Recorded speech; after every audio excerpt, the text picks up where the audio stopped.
আসসালামু আলাইকুম। চলে আসলাম রাতে রান্না করার জন্য। এই যে দেশি কচু কিনে আনছি দোকান থেকে ওদিন। দেখি কচুটা আগে কেটে নেই। আজকে কি গলা চুলকায় কিনা সেটাও কিন্তু আমি বলতে পারি না। তবে সেইজন্য আজকে আমি একটা ছোট ইলিশ মাছ নামাইছি। ৩ ডে আছিল, বড় ২ টা রাইখা দিচ্ছি, ছোটটা নামাইছি। যদি গলা চুলকায় বাই চান্স তাহলে তো আমার ইলিশ মাছও গেল, আমার কচুও গেল। সেইজন্য ছোটটাই নিছি, আগে কেটে নিব। আমি একটা চুলায় গরম পানি দিয়েছি কচুটা সিদ্ধ করার জন্য, আরেক চুলায় অল্প করে পেঁয়াজটা আমি ভেজে নিছি। এই যে আমি কচুটা সিদ্ধ দিয়ে দিলাম পানির মধ্যে একটু লবণ দিয়া। হ্যাঁ, হয়তো দেশের থেকে আসছে, হয়তো ভালো হলে তো ভালো, আর নাহলে গলা চুলকাইতে পারে। তখন তোর আব্বু বলবো যে তুমি কিনে আনছো। আমি কিনে আনার কিছু না, এক বোন বলতেছে কচু তো আনছেন, কচুতে তো গলা চুলকাইব।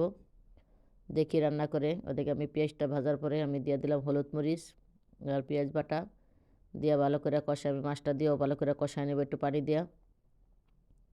কারণ ইলিশ মাছ রান্না করতে করতে আদা রসুন লাগে না, সেই জন্য সবাই পারে। আমি এখানে আজকে কচু দিয়ে রান্না করবো, সাথে একটা আলু দিব। মাছটা এখন ভালো করে কষাইয়া আমি উঠাই নিব। আর রান্না করতেছে, রাল্লাল্লা করতেছি, আমি একটা আলু দিয়ে দিলাম। বাইসে যদি কেউ কচুতে গলা চুলকায়, আমার এই যে কচু কিন্তু সিদ্ধ হয়ে গেছে। আমি রাত্রে রান্না করি এই সপ্তাহে, কারণ আর আব্বু বিকালের কাজ করে, রাত্রে 10:30টার দিকে বাসায় আসবো। এসে যাতে গরম গরম খাইতে পারে সেই জন্য। দুপুরে আমার ঘরে খাওয়ার এরকম লোক নাই, ওর আব্বু একদম অল্প দুপুরে খেয়ে চলে যায়।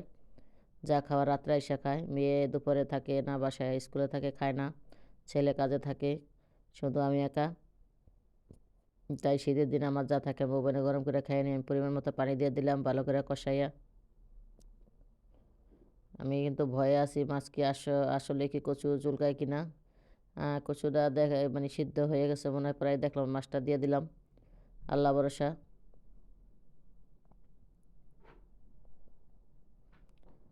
আমার তরকারি কিন্তু হয়ে আইছে, আমি ধনিয়া পাতা দিয়ে দিলাম। আমার ধনিয়া পাতা না দিলে আমার কাছে খালি খালি লাগে, সেজন্য ধনিয়া পাতা দিয়ে দিলাম। এই জন্য আমার রাতের রান্না যাতে কাজের থেকে আইসা ডিউটি করে যাতে গরম গরম তরকারি ভাত খাইতে পারে। এই যে আমি একদম লাস্টে 10টার মতো বাজে আইছে। এখন আইসি রান্না করার জন্য। যত সারাদিন কাজে থাকে, রাতের দুগা শীতের দিন গরম গরম পাইলে দুগা ভাত খেতে পারে বা ভালো লাগে। আর যে যেভাবে খাইতে পারে এটি আমাদের ঘরের মানে খেয়াল রাখা দরকার, স্বামী স্ত্রীর দিকে, স্ত্রী স্বামীর দিকে, এটাই স্বাভাবিক। কচুটা দেখলাম আসলে কচুটা সিদ্ধ হয়ে গেছে। আমার তরকারি কিন্তু প্রায় হয়ে গেছে, এদিকে ভাতও হয়ে গেছে। আজকে আমি বেশি কিছু রান্না করব না, কালকের তরকারি আছে।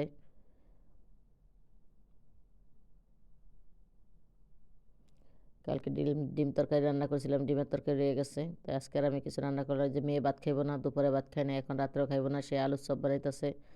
মানে আলুর চপ না, জাস্ট আলুর মতো চপের মতোই করে কি অনেক মশলা দিয়ে অনেক সুন্দর হয়েছে অবশ্য চপটা আজকে। সে শুধু রাত্রে ওইটাই খাইছে। এই যে ভাতটা আমি রাত্রে দেখেন আমরা ভাতটা কিন্তু চালের মধ্যে ডাইলা দিই।